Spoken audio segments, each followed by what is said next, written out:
Hey everyone, this is the Duelist and I'm glad to be back. I've been on a little bit of a hiatus where I recorded some videos and got really mad because I was a little bit of a perfectionist and didn't like how I had done with them, so I deleted them or never released them. So I'm trying to do a little bit better about that and just record a video, put it out so y'all have some content and maybe get some new ideas for your own decks. So today I'm recording a video about a Sacred Beast Eldlich deck, which has been one of my favorite decks to play at locals or just in general. It has a pretty high ceiling as far as skill, so there are a lot of different routes you can go with it during your plays, and it has a lot of synergy between the Sacred Beast and the Eldlich parts, which I'll go into. And you can always fall back onto other parts of the engines. If, say, your Sacred Beast side gets stopped, then you can still play through your Eldlich. If your Eldlich gets stopped, you can combo off with Sacred Beasts. So I really enjoy the deck, and I hope you do too. And we'll get right into the deck profile. All right. First off, we have 3 Dark Beckoning Beasts. This card lets you, on normal summon, search any card that mentions either the 3 Sacred Beasts, Uriah, Haman, or Raviel, or a card that lists those cards in its text from your deck to your hand. And it also gives you an extra normal summon on a Fiend monster with 0 attack and 0 defense. So it lets you kind of add another one, the normal summon another monster that works with the Sacred Beasts, and it lets you get into your main combos. It's very strong. You run 3 of it because it searches out one of the other cards that you need, a Searcher, which I'll get to later. Then you have, I run 2 Chaos Summoning Beasts because it can kind of be a little bricky. That said, if you open any 2 Sacred Beast cards that are different, so say a Dark Beckoning Beast and a Chaos, or any of the other ones that I mentioned, any 2 different of those, you have full combo with the Sacred Beast engine. This one is just slightly brickier than the others, so I've cut it from 3 to 2 after testing a lot. It lets you tribute it from the field to bring out one of the 3 Sacred Beasts from your hand without having to meet its conditions. So you ignore its summoning conditions, bring it out by tributing this for a free summon, and you can banish it from your graveyard to search the field spell, which is literally a once per turn Pot of Greed that protects your big boys. So he's a very good card right there. Next we run 1 Dark Summoning Beast. This card, when you summon it, you can, or while it's on the field, you can tribute it to special summon any of the 3 Sacred Beasts from your deck, but you can't attack that turn. And then in the graveyard, you can banish it to add any Sacred Beast monster, the 3, Uriah, Haman, or Raviel, from your deck to your hand. So it lets you kind of get those bricks out of your deck so you don't have to worry about drawing them or anything like that. The only reason I run this because it's not necessary to run, but he lets you make plays without summoning 5 monsters. So if you want to get around like a Nibiru, this card can easily get you into your Sacred Beast and potentially get your field spells draws and things like that to set up other plays. It's just a good backup card to get into your plays without having to put too many resources into it and get hand trapped or so on and so forth. Next, I run a Raviel and a Haman. I don't like Uriah, honestly. These guys have huge attack and they've got okay effects. They're not really important, to be honest. Maybe a little bit. But Uriah, the trap one, has question mark attack and defense, and it requires you to have continuous traps engraved to have any sort of attack at all. Whereas Raviel is a big old beat stick, Haman is a big old beat stick. This one inflicts burn damage, I think, whenever it destroys a monster by battle, and if it's in defense, your opponents have to attack him. Whereas Raviel can tribute another monster and gain its attack, but only he can attack for the turn. And he summons tokens whenever your opponent normal summons, which can be useful. All that said, these two are you could potentially just run one, but I found that like during games where it's a little grindy, your Sacred Beast, one of them will get removed through something and you need to grab another one and get it out on the field so you can start drawing more. So I like to run two, and I like both of these for different reasons, and they're searchable, so I run one of each. Next up is the continuous spell, Opening of the Spirit Gates. This card is amazing. It's one of my favorite cards in an archetype because it does everything. First off, when you activate it, you can add any monster that lists Uriah, Haman, or Raviel in its text, or any of those itself. Then once per turn, you can discard a card and bring back a 0 attack, 0 defense fiend monster. Then once per turn, if you control a level 10 monster, which is either Raviel or Haman, or the Eldlich monsters that you have in here, he's also level 10, then you can add back a continuous spell from your graveyard to your hand. That means that you can recycle your Opening of the Spirit Gates, or, and I'll get to it later, your, your Cursed Eldlands. And that's really important to just be able to like, oh, I control level 10, let me grab a Cursed Eldland from my graveyard. Also, these are soft once per turn. It's a hard once per turn to activate the card, but if you already have one on the field, you can activate another, and then it's both soft once per turns. It's a weird wording on it, but it's very important for just abusing the card. Then I run one Fallen Paradise, which is the field spell. While you control a Uriah, Haman, or Raviel, you can once per turn draw 2 cards. It's a once per turn Pot of Greed that's searchable from your deck. It's amazing. I love it. It also provides protection for Raviel, Haman, Uriah. It says they can't be destroyed by card effects. I think they can't be targeted as well. Let's see. Yeah, they can't be targeted or destroyed by your opponent's card effects. So that makes them really hard to remove unless they're getting around it or getting rid of the field spell first. Next, into the Eldlich side of the deck, I run 2 Golden Lords. A very fun card that's just easily recyclable. I run 3 Sanguines. I apparently didn't organize everything like I should have. It goes without saying, this card searches out the Golden Lord. It lets you do your standard plays. I run, I think, 3 Conquistadors, and then I run 3 Conquistadors and 3 Hakieras. And you can cut 1 or 2 of these as you needed for the current format. I'm running 3 of each because right now I feel like both of them are good, and I'm not really bricking on them too much. It seems fine to me, but those numbers can be adjusted if you need to. And then I run 3 Cursed Eldland, and this card is really good, again in conjunction with your Opening of the Spirit Gates, because let's say you search a Golden Lord off of this, get it in grave, you can then send Cursed Eldland to grave to get its effect to mill a Eldland card. And then if you have your Opening of the Spirit Gates, you can go through your stuff. As long as you end with a level 10 monster on the field, you can grab back that Cursed Eldland and use it next turn, or use it for discard fodder or whatever you need. So it's really cool the way they interact with each other that way. Next, I run 3 Ash Blossom. Very simple. I mean, it's a good card, and because you draw a lot with, say, the field spell and some of the other stuff, drawing into hand traps is very strong. It's just more interruptions for your opponent to deal with.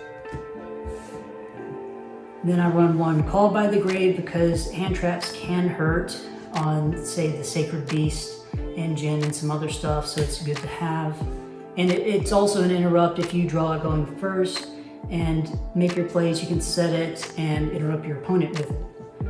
I then play 3 Solemn Strikes because this is a going first deck and that's a wonderful card. 3 Torrential Tribute because it's good interruption. Your Eldlich stuff does not care if it gets destroyed, and typically you would use Torrential.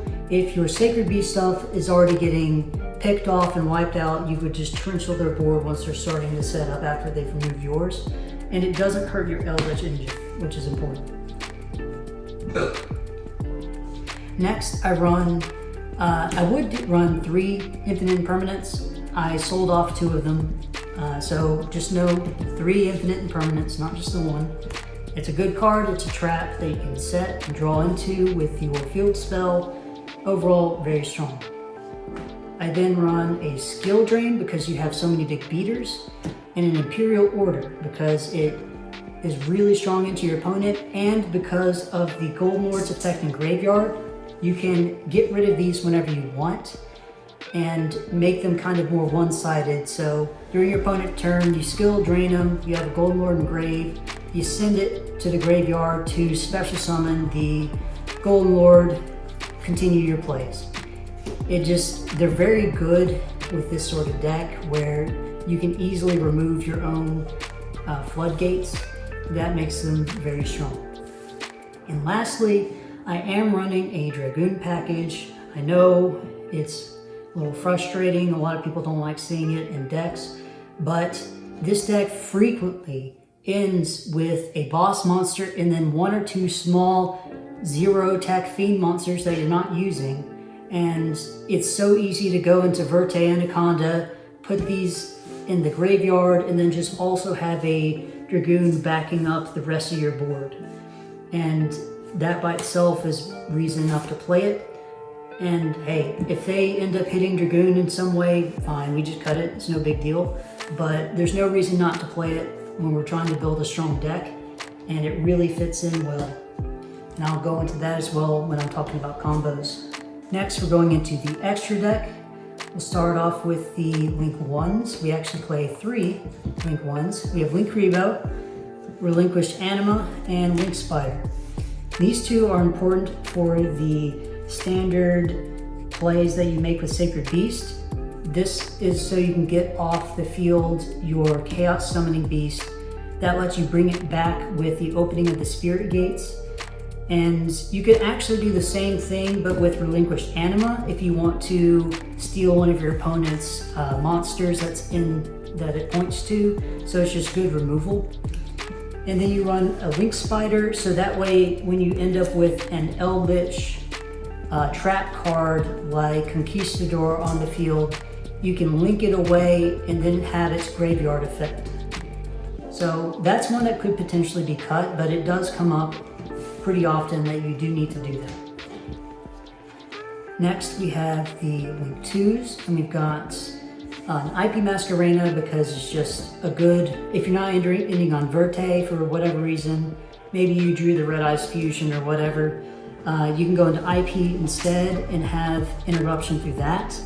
Nightmare Phoenix because it's good spell and trap removal, and you don't mind discarding with this deck because you can always throw your Eldlich stuff in grave or anything else. And then of course the Verte Anaconda that we've mentioned before. Next we have I run a Nightmare Unicorn mainly for the IP Masquerena, but you frequently can go into this regularly, and again the discards can be very helpful.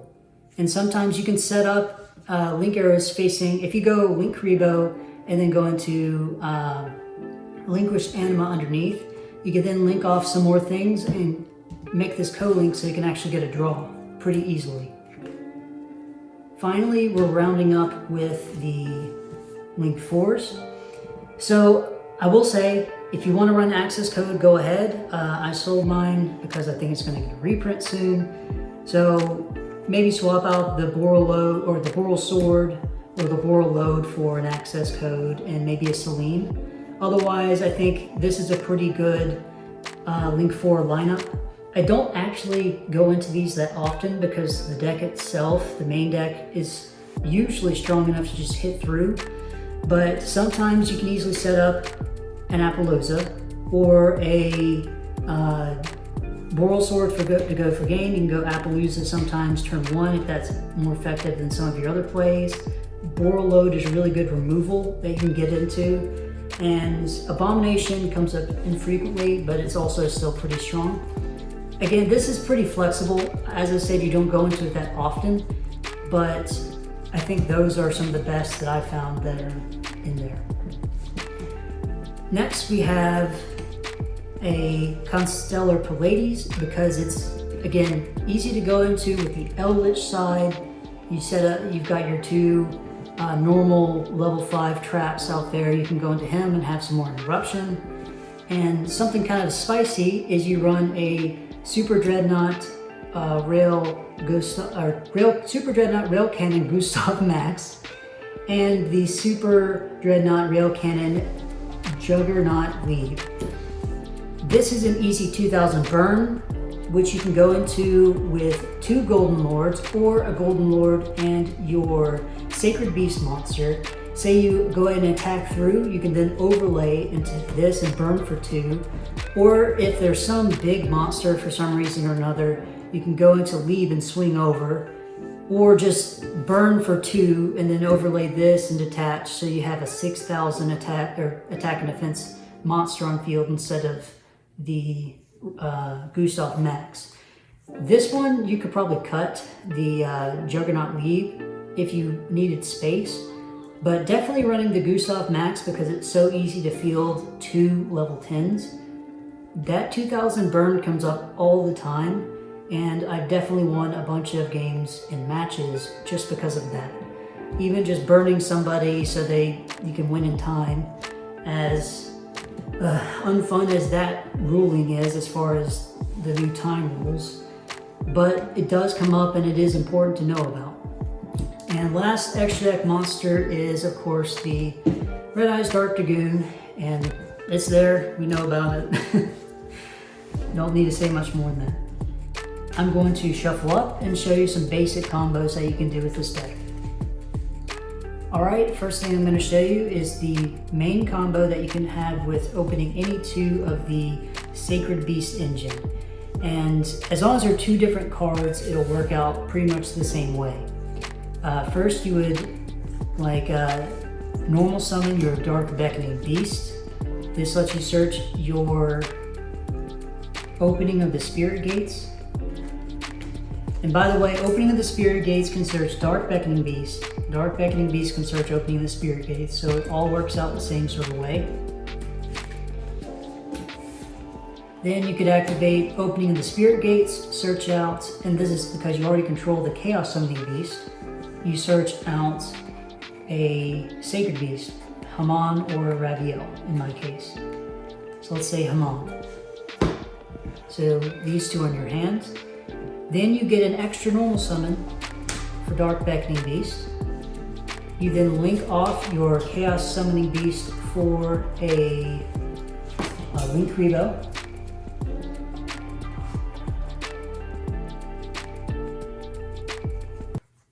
Or you could go Relinquish Anima if you wanted to steal something.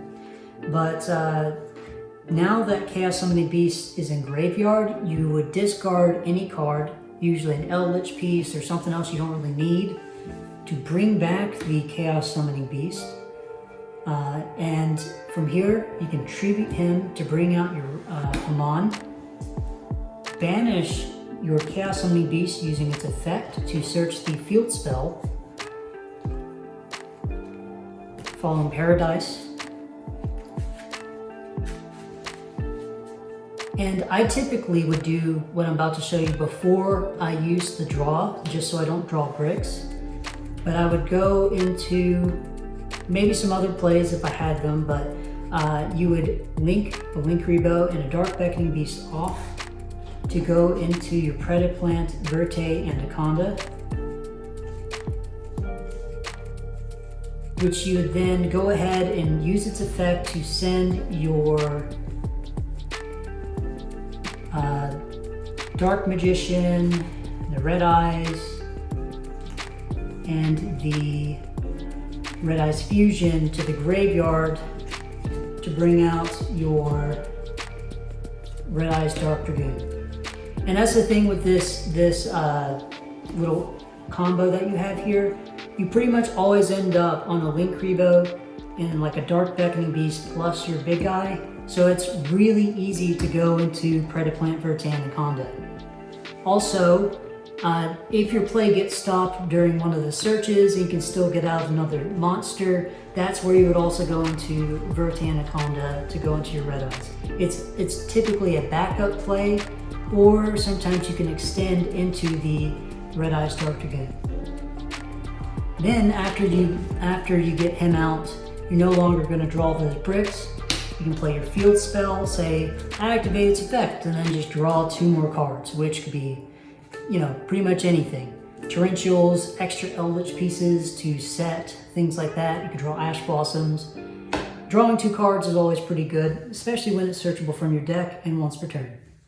That is the Sacred Beast engine. That's the main little play you can do. There are a bunch of variations on it depending on what cards you have in your hand, but typically that is what you would do. Sometimes you may open a Chaos Summoning Beast and a big monster, in which case you can literally just normal summon this, send to grave to summon out the big boy, banish this for the field spell. That way you don't have to combo much, you don't risk getting Nibiru'd or anything else. So there comes time for plays like that. It's just something to keep in mind. Sometimes you don't need to go into the full Link Rebo combo, bring it back, in case you're worried about something along those lines. Next thing I want to talk about is the interaction between opening of the Spirit Gates and Cursed Eldland. Typically, I would usually start my plays if I have both of these cards with Cursed Eldland to try to bait an Ash or anything like that. So whether or not it doesn't really matter. You have it on the field. You can then activate opening of the Spirit Gates, search out your monsters, go into your standard plays with Sacred Beast, and if you did search out the Golden Lord, which is typically what you would do, or if you draw it, because I always end up drawing 2 when I play. That's just how it goes with all these cards. When you get to the part of this combo where you've gone into Link Rebo and you have your Chaos Summoning Beast in the graveyard, you can, for the discard cost here, discard your Eldlich the Golden Lord to bring this back. You can use the Golden Lord effect in grave to send the Cursed Eldland, return it to hand, summon it, use its effect to send a Golden Land spell or trap to the grave, so you can banish that to set Sanguine. Now you control a level 10 monster. You can just go ahead, add back the Cursed Eldland to your hand. Easy as that. Besides all the rest of the combo that you can still do, you just get to recycle Cursed Eldland every single turn if you have it and opening of the Spirit Gates going. It's incredibly powerful and lets you just outgrind your opponent by just plussing so much every turn. And if you have that happening and the Fallen Paradise drawing you 2 cards a turn, you're almost guaranteed to just out-resource your opponent and win just because of card advantage. Those are the main combos and interactions. There are a lot of little niche things that you've got to keep an eye on, like if you Sanguine on your own turn at the beginning for whatever reason, you're not going to be able to summon out your Sacred Beasts, so you have to be careful about that sort of thing. Typically I'm not using it on my own turn anyways, but just be aware. And you can't attack, I think, if you Sanguine on your turn, except with zombie monsters. I mentioned it before, it's typical Eldlich stuff, but if you have something like Imperial Order and you want to activate an opening of the Spirit Gates, you can remove this from the field using your Golden Lord, your Eldlich, the Golden Lord. So things like that are really nice to be able to do. Overall, this is one of my favorite decks, and I'm going to keep playing it for a long time. I'm hoping that we get some more support for the Sacred Beasts because they just feel very strong. And quick note, I'm not playing a lot of the other Sacred Beast support just because it breaks. That's pretty much it. I run a very tight engine that's mainly an engine to activate Fallen Paradise, have a big body on the field that I can play in case my Eldlich stuff gets stopped, or if my Sacred Beast stuff gets stopped, I can still play the Eldlich side of it, and it works out either way.